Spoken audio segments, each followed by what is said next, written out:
बाहेर वाटलं तेव्हा ते जगाचा निरोप घेतात. असे नित्य वैकुंठ स्थित असणारे महात्मे महाराज, नित्य वैकुंठ स्थित असणारे महात्मे. तुम्ही म्हणता महाराज की ते नित्य वैकुंठ स्थित आहेत, त्यांना इथे यावं लागतं, राहावं लागतं, जावं लागतं, असा कुठला प्रकार नाही. का नाही महाराज? कारण महाराज उदाहरण दिले. उदाहरण ज्याप्रमाणे महाराज नाथ महाराज संत मंडळी एकदा नित्य वैकुंठामध्ये नित्य स्थित झाले का त्यांना इथे यावं लागतं, राहावं लागतं, असा कुठला प्रकार नाही. त्यांना जन्मावर अनेक आपल्याला प्रमाणे घेता येतील नाही. आम्हा जन्मा मरावे लागत, आम्हाला जन्मावर लागत नाही, मरावं लागत नाही. का? त्याचं कारण महाराज उदाहरण देत असताना पा एखादं बीज आहे, बीज ते बीज भाजल्यानंतर आपण ते बीज भाजल्यानंतर त्याची असणारी उत्पत्ती प्रक्रिया जशी समोर संपून जाते. म्हणजे एखादं बीज भाजलं आणि भाजल्यानंतर आपण पेरलं ते उगवणार नाही. का उगवणार नाही? त्याची उत्पत्ती प्रक्रिया ही समोर संपून जाते. बीज भाजून केली नाही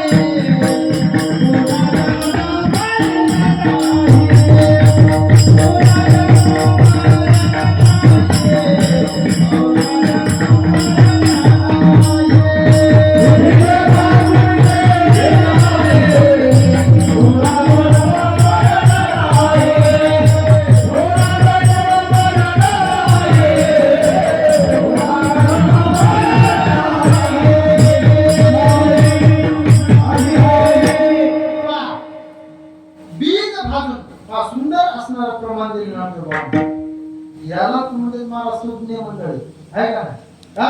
बीज भाजून केली नाही आणि आम्हा जन्म मरण नाही.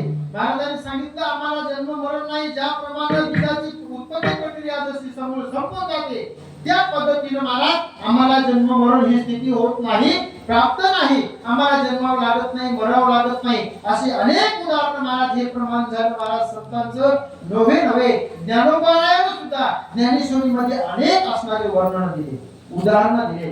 काय सांगितलं महाराज? पहा, एक असणारा महाराज शेतकरी आहे, शेतकरी, आणि त्याचा ऊस असणारा ऊस होता शेतामध्ये, त्यानं महाराज ट्रॅक्टर मध्ये भरला आणि त्यानं कारखान्यावर नेला. आणि कारखान्यावर नेल्यानंतर त्या कारखान्यामध्ये गेल्यानंतर त्या ऊसाची काय झाली? काय होती कारखान्यात? साखर. घेऊ नका महाराज आपला कारखान्यावर नेला. कारखान्यामध्ये नेल्यानंतर महाराज त्या ऊसापासून काय झालं? साखर झाली, साखर. आणि साखर झाल्यानंतर ते गोणीत भरून महाराज बाहेर आली आणि त्या कारखान्यावाल्यानं चेअरमननं ते साखरेची गोणी या शेतकऱ्याला दिली आणि सांगितलं, भाऊ हे तुमच्या ऊसापासून झालेली साखर, जा घेऊन. हे म्हणला मला नाही पाहिजे, मला ऊसच पाहिजे. जमत का? नाही. अहो एकदा साखरेचा ऊसाची साखर झाली का त्या साखरेचा ऊस होणे नाही. साखरेचा नोहे ऊस. ज्ञानोबा म्हणतात, अरे बाबा एकदा का साखर झाली का पुन्हा त्याचा ऊस होणे नाही. साखरेचा नोहे ऊस आणि आम्हा कैसा गर्भवास. महाराज एकदा का महाराज दुधापासून दही बनलं का पुन्हा त्या दह्याचं दूध होणे नाही, साखरेचा ऊस होणे नाही. त्या पद्धतीने आम्हाला जन्म मरण नाही.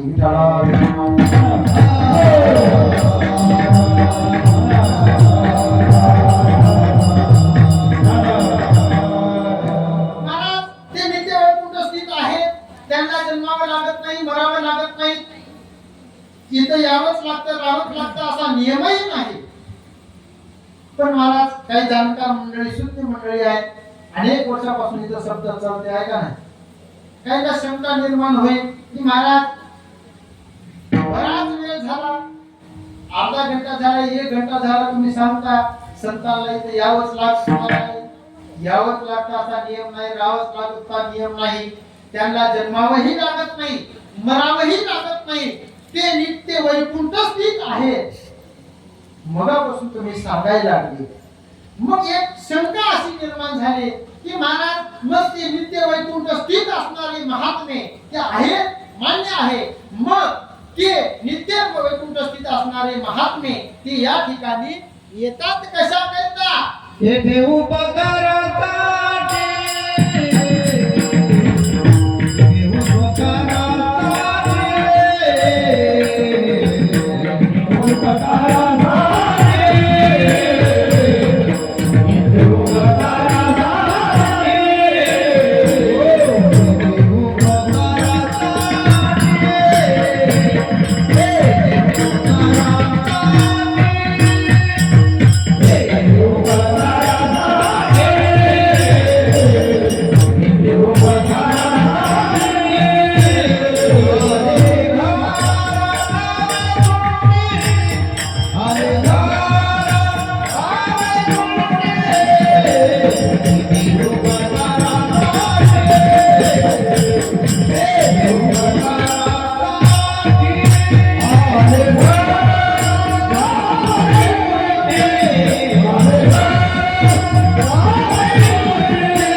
या ठिकाणी येतात, कशा करता येतात याच्या करता महाराज अनेक असे उदाहरण, अनेक प्रमाण आपल्याला पाहायला मिळते.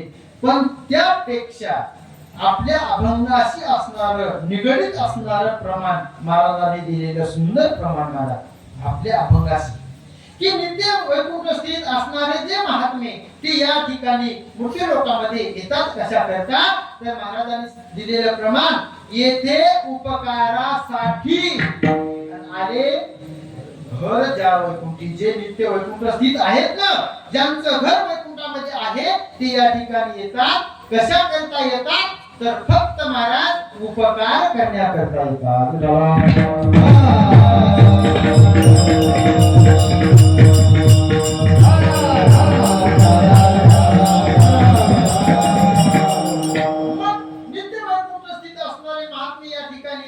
उपकार करता येतात, येथे उपकारासाठी आले. घर ज्या वैकुंठी येतात महाराज नुसते येतात नाही तर या इथं आल्यानंतर उपकारच करतात. उपकार जीवावरती एवढे उपकार करतात. पण उपकार करत असताना महाराज पहा, उपकार करत असताना उपकार मंडळींची यादी तुळशीदास स्वामींनी रामायणामध्ये सुंदर दिली. महाराज तुळशीदास स्वामींनी रामायणामध्ये काही उपकारक मंडळीची यादी दिली. उपकार करत असताना यांचे उपकार महाराज रामदास त्या ठिकाणी तुळशीदास स्वामींनी रामायणामध्ये ददीची हरिश्चंद्र नरेशा, शिबीर राजा, हरिश्चंद्र राजा, ददीची ऋषी यांचे उदाहरण दिले. महाराज यांचे उपकार सांगितले तुळशीदास स्वामींनी. शिबीर राजाने काय केलं महाराज? शिबीर नावाचा राजा त्यानं त्या पक्षाच्या भरवार आपलं स्वतःच वंश काढून दिलं. तो राजा शिबीर राजा एक असणारा महाराज पक्ष आहे, त्याच्या मागे ससाना लागला. महाराज ससाना तुम्हाला समजते ना, तो त्या पक्षाचा पाठलाग करू लागला. पक्षाचा पाठलाग करत असताना तो असणारा पक्षी या ठिकाणी शिबीर राजाच्या त्या ठिकाणी आश्रयाला आला. आणि आश्रयाला त्याच्या आश्रमामध्ये आला, आश्रय घेतला. आणि आश्रय घेतल्यानंतर तो महाराज जो पाठीमागे लागलेला पक्षी होता तोही पाठीमागेच असणारा त्याच्या ठिकाणी आला. आणि राजाला सांगू लागला, राजा अरे म्हणला माझं भक्ष्य आहे आणि मी त्याला शोधलेलं आहे आणि ते तुझ्या ठिकाणी आला आश्रयाला, ते माझं भक्ष्य मला देऊन टाक. त्या राजाने सांगितलं म्हणजे महाराज तू ते भक्ष्य जरी तुझं असलं तरी मी तुला देऊ शकत नाही. का? कारण त्याने माझा आश्रय घेतला. मी त्याचा आश्रयदाता आहे आणि मी त्याचा आश्रयदाता असल्यामुळं मी तुला तो देऊ शकत नाही. आणि जर समजा कदाचित मी जर तुला तो पक्षी दिला तर माझ्या आश्रय देण्यामध्ये अर्थ होणार नाही, त्याचं पातळ करावं लागेल. त्याकरता मी तुला तो देऊ शकत नाही. त्या मागे लागलेल्या त्या ससाण्यानं त्या पक्षात असणाऱ्या त्या ठिकाणी राजाला सांगितलं म्हणजे महाराज बघा मी त्याचा पाठलाग करतोय, तो असणारा माझा भक्ष्य आहे, मी ते शोधलेलं आहे आणि मी त्या पक्षावरती काय अन्याय करत नाही, ते आमचं भक्ष्य आहे. त्याच्याकरता तुम्ही ते मला देऊन टाका. मला भूक लागलेली आहे. मी जर समजा तुम्ही मला तो पक्षी नाही दिला तर माझ्या भुकेचं असणार पातक तुम्हाला लागेल. महाराज राजाला थोडस त्या ठिकाणी जरा वाटलं ना आता याचा भुकेचं असणारं पातक आपल्याला लागेल, मग दिलं पाहिजे. पण दिलं तर आश्रय देण्यामध्ये अर्थ उरणार नाही, त्याचं असणारं पातक आपल्याला लागेल.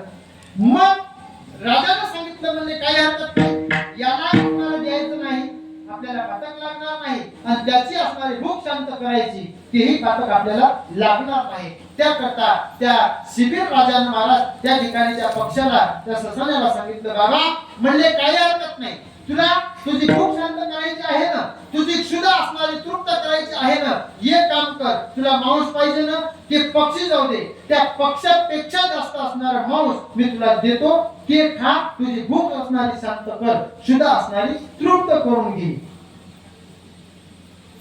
त्या पाठीमागे लागलेल्या त्या बाई ससाण्याला त्या पक्षानं शिबीर राजाला सांगितलं, म्हणजे महाराज काही हरकत नाही, तुम्ही म्हणता माझी भूक शांत झाली, बस एवढ्यावर भागल, पण माझी एक आट आहे. म्हणले काय आट आहे? म्हणले बा तुम्ही हा राजा, राजा बोले द झाले, राजा म्हणल्यावर काय, माझी एक आट आहे, म्हणले तुम्ही मला त्या पक्षाच्या भरभर मांस द्या, पण माझी अशी आट आहे, ते मांस तुम्हाला इतरत्र कुठलं न देता तुम्हाला तुमचं स्वतःच द्यावं लागल, तर म्हणले मला ते मांस चालेल. कोण? त्या बाई सांगितलं. का?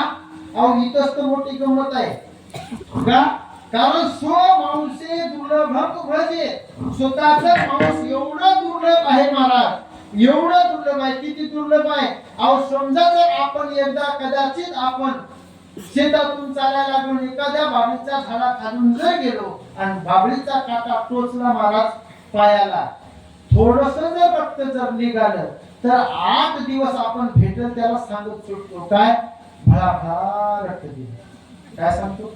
भळा रक्त गेलं, भळा भेटल त्याला 8 दिवस. म्हणजे याची काय नदीच व्हायला लागली होती का रक्ताची?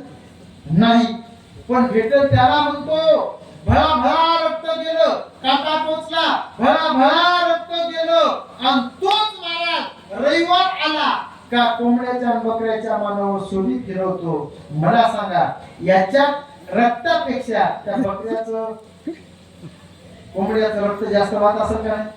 हा, मग याला काय वाटते का? काहीच वाटत नाही. पण स्वतःच महाराज रक्त फेंबरचं रक्त गेलं तर 8 दिवस भेटल त्याला सांगत सुटतो. आणि त्या बकऱ्याच्या महाराज कोंबड्याच्या मानावरून सुरी फिरवल्यानंतर त्याचं किती रक्त गेलं तरी त्याचं त्याला काहीच वाटत नाही. त्याचं कारण स्वमांशी दुर्लभ म्हणजे स्वतःच दुर्लभ आहे आणि दुसऱ्याचं महाराज त्याला किंमत नाही. तसं राजा, तुम्ही राजा आहात आणि तुम्ही तणावरची मांस आणून देसाल, मला ते नाही पाहिजे, स्वतःच पाहिजे. हीच मोठी गंमत आहे. आणि मग शिबीर राजाने काय केलं महाराज, त्या पक्षाला एका पाट्यामध्ये ठेवलं आणि त्याच्या बरोबर स्वतःच मांस काढून महाराज त्या दिलं पक्षाला. हा असणारा त्या शिबीर राजाचा उपकार, त्या पक्षावरती केलेला उपकार आहे.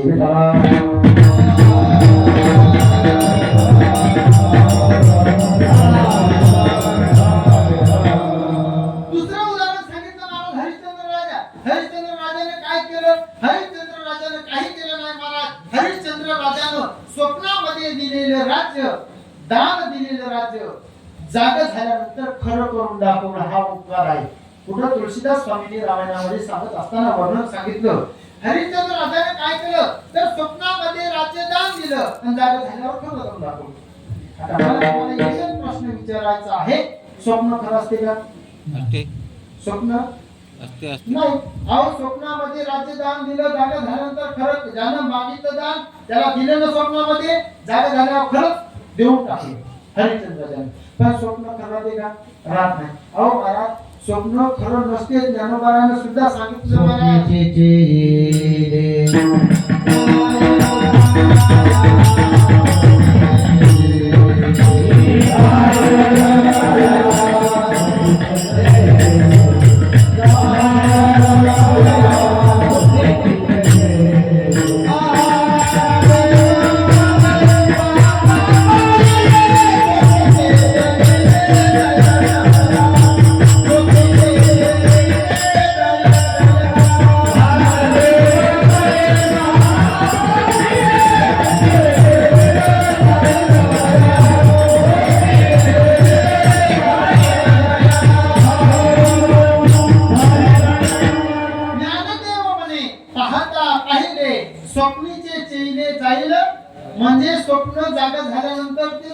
जातं ते खरं नसतं. महाराज तुम्हाला उदाहरण सांगतो.